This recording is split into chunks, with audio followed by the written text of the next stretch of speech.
Welcome back mga sir. Ngayon ay may aayusin tayong isang Bluetooth speaker. Sabi ng may-ari, may power naman daw, pero ayaw siyang tumunog. At saka may display naman ang kanyang lead indicator. Tapos ayaw din mag-charge. So yan ang kalikutin natin ngayon kung bakit. So bago natin to buksan, power on muna natin. So yan, sumisindi naman ang kanyang Bluetooth lead indicator. Yan. Tapos dito naman, nag-display rin ang kanyang lead. So try natin ngayon nating i-connect kung visible ba ang kanyang device. So ito siguro ang device na to, itong Bluetooth speaker. So active na po siya, pero ganun pa rin siya. So ayaw siya tumuloy. So tingnan natin to mga sir, kung ano ang magagawa natin nito.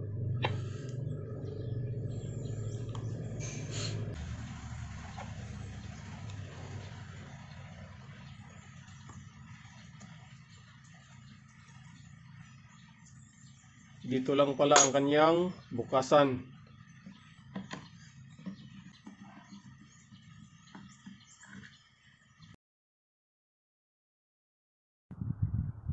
So ngayon tingnan natin kung ano ang kanyang, dito may dalawang chip sa Bluetooth at saka audio IC ito. So parang wala akong nakita na charging IC para sa control ng pag-charge ng battery.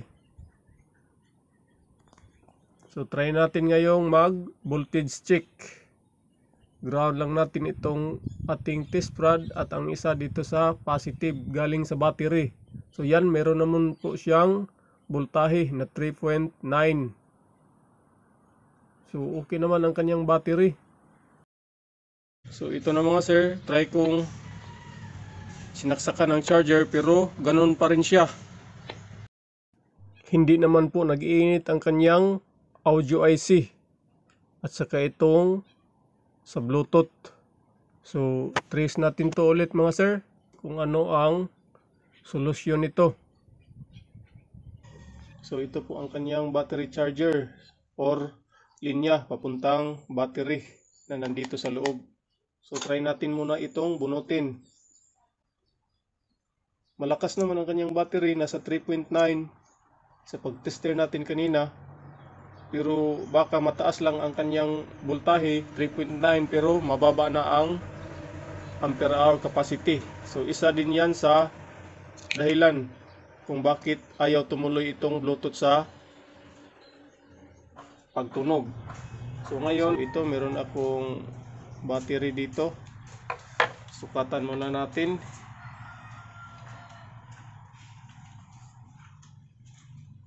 So nasa 3.8 volt DC po ang kanyang voltahe.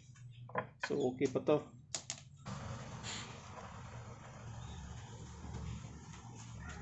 Ito ang temporary isusupply natin dito sa Bluetooth.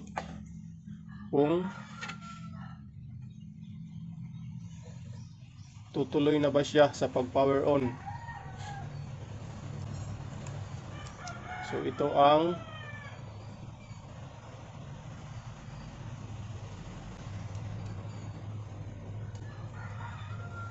So ngayon, gamit itong battery, try natin i-power on.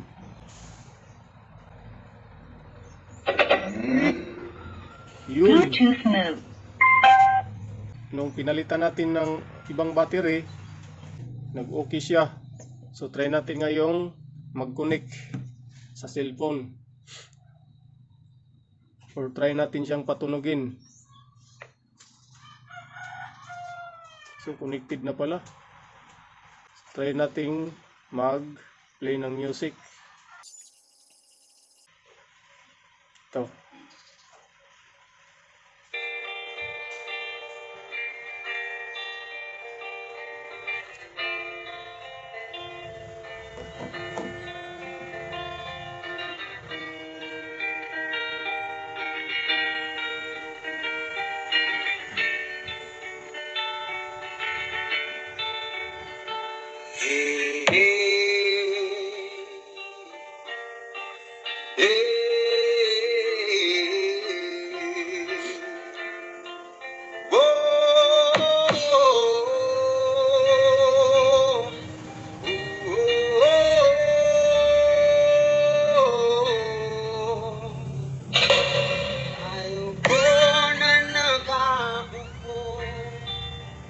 Subukan nyo lamang tumayo at pagkamatanaw ninyo ang tunay na. So okay na siya mga sir. Nung napalitan na natin ng ibang battery, tumunog na siya, hindi na mag-charge or ang kanyang battery mismo. Dahil nung pinalitan natin ng ibang battery ay gumana na siya. So try natin tong i-charge muna gamit itong battery na to. So ito, meron tayong cellphone charger. Try nating i-charge.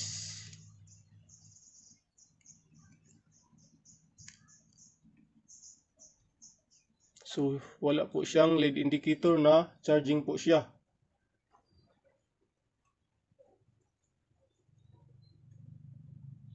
Usually sa ibang cellphone is meron pong indicator. Kulay red sa charging at kulay blue or green pag fully charged na, pero dito wala po siyang LED indicator. Yun ang i-trace natin. Try nating isaksak ang charger para matrace natin, baka may putol lang sa kanyang linya. So napansin ko maluwag na itong kanyang charging port. Umuuga-uga na siya. Ayun, ito lang pala ang dahilan kaya ayaw siya mag-charge. Putol na ang kanyang mga connection dito sa micro USB. So kaya pala hindi siya nag-charge at walang LED indicator. Yan o, putol na lahat. So try natin tong ihinang. Ito, final sound check tayo mga sir.